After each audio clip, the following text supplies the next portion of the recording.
Hello friends, welcome to online engineering. ये तो आप मेरे थंबनेल में देख ही चुके होंगे कि सर आज क्या बात करने जा रहे हैं। जी हाँ, फाइनली इंजीनियरिंग सिविल सर्विसेज के स्टेज फर्स्ट की डेट अनाउंस कर दी गई है, जो कि आपका 18 फरवरी 2024 को सुनिश्चित किया गया है।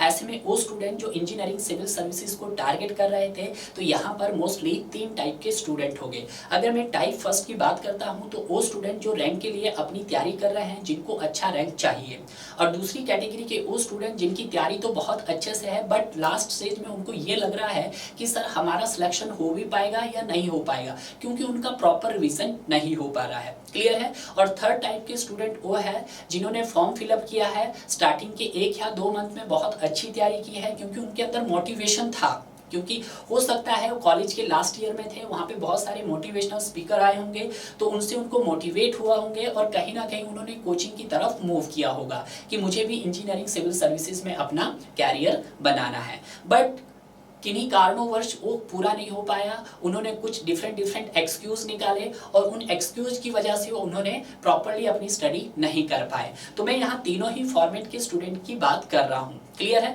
सबसे पहले हम बात करेंगे आपके सब्जेक्ट वाइज एनालिसिस की, कि आज तक अगर मैं बात करता हूँ, जब से आपका इंजीनियरिंग सिविल सर्विसेज का पैटर्न चेंज हुआ है 2018 से 2024 तक, कि कौन सा सब्जेक्ट आपके पास कितने मार्क्स के लिए पूछा जाता है।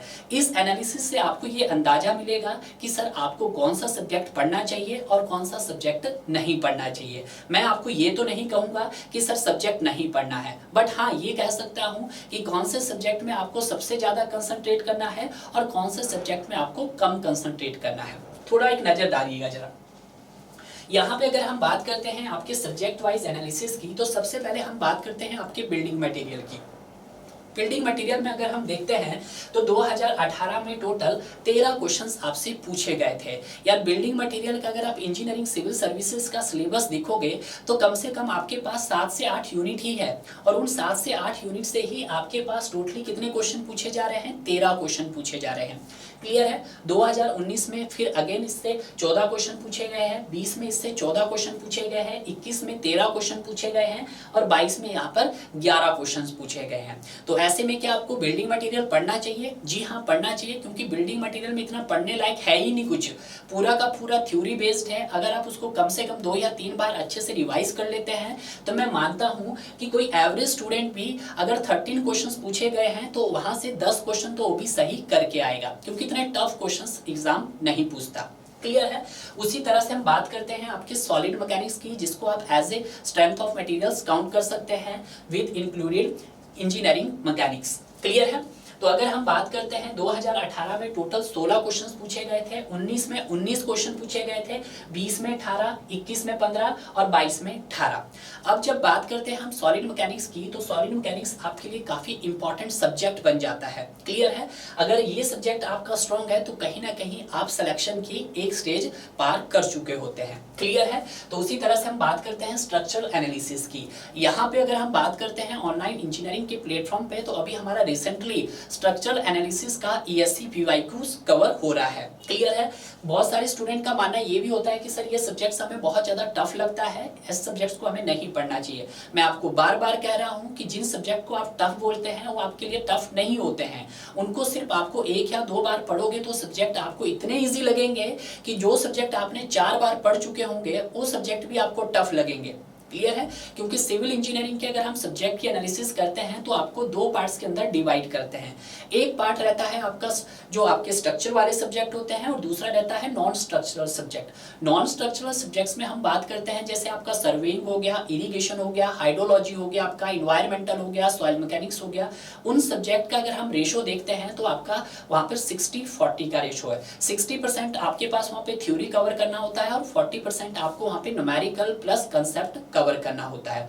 बट जितनी बार आप उसको पढ़ोगे आपको कुछ ना कुछ वहां पर नया देखने को मिलेगा। क्लियर है। बट जब हम बात करते हैं स्ट्रक्चर वाले सब्जेक्ट की, जहां पे आप एज ए सॉलिड मैकेनिक्स की बात कर सकते हैं, आप स्ट्रेंथ ऑफ मटेरियल की बात कर सकते हैं, आप वहां पे स्ट्रक्चर एनालिसिस की बात कर सकते हैं, RCC DSS की, तो वहां का अगर मैं रेशो देखता हूं तो 80-20 का रेशो है। 80% आपका कंसेप्ट ऑफ न्यूमेरिकल रहता है और 20% आपका वहां पे थ्योरी रहता है। तो कहीं ना कहीं अगर मैं बात करता हूं नॉन स्ट्रक्चरल के कंपेयर में स्ट्रक्चर वाले सब्जेक्ट ज्यादा ईजी होते हैं। क्लियर है।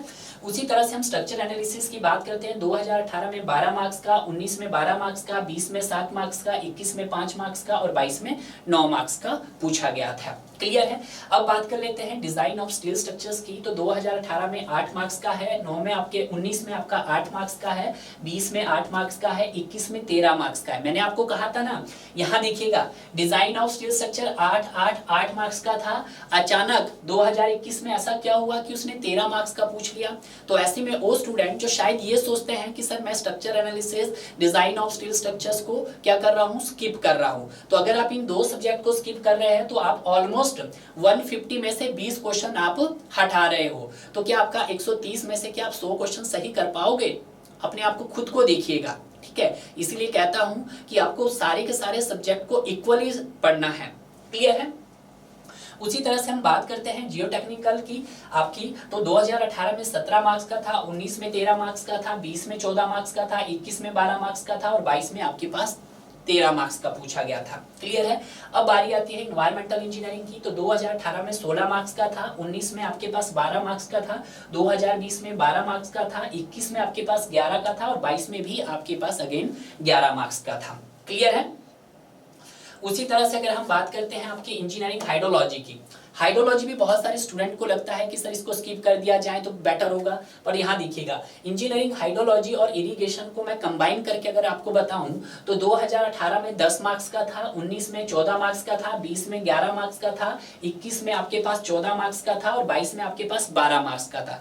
इन दोनों ही सब्जेक्ट को मैं एक ही सब्जेक्ट के अंदर काउंट करता हूँ, क्योंकि हाइड्रोलॉजी कोई बहुत बड़ा सब्जेक्ट नहीं है। आपके पास मोस्टली यहाँ पे 6 से 7 यूनिट ही है जो बहुत छोटे छोटे चैप्टर वाइज में डिवाइड किया गया है। क्लियर है। उसी तरह से हम बात करते हैं ट्रांसपोर्टेशन इंजीनियरिंग। हाँ, ट्रांसपोर्टेशन इंजीनियरिंग आपको जरूर थोड़ा सा बड़ा सब्जेक्ट है। यहाँ पर आपको हाईवे कवर करना होता है, रेलवे कवर करना पड़ता है, टनलिंग कवर करना पड़ता है, हार्बर एंड डक कवर करना पड़ता है, एयरपोर्ट कवर करना पड़ता है। थोड़ा सा आपके पास बड़ा सब्जेक्ट है। तो अगर हम 18 की इसकी वेटेज देखते हैं, 11 मार्क्स का, 19 में ये 13 मार्क्स का, 20 में ये 15 मार्क्स का, 21 में 12 मार्क्स का और 22 में ये आपके पास 11 मार्क्स का पूछा गया था। जियोलॉजी की बात करते हैं। वैसे तो मैं जियोलॉजी को कवर करता हूं आपके सर्वेइंग के अंदर, बट यहाँ पे जियोलॉजी भी है। तो 19 में 1 मार्क्स का, 20 में 4 मार्क्स का, 21 में 1 मार्क्स का और 22 का 1 मार्क्स का। कोई इसको आप इसको स्किप कर सकते हो। उसी तरह से design of concrete and machinery structure. Design of concrete and machinery structure अगर हम देखते हैं तो यहाँ पर आपके 18 में 8 मार्क्स का, 19 में 10 मार्क्स का, 20 में 13 मार्क्स का, 21 में 15 और 22 में 15 मार्क्स का था। क्लियर है।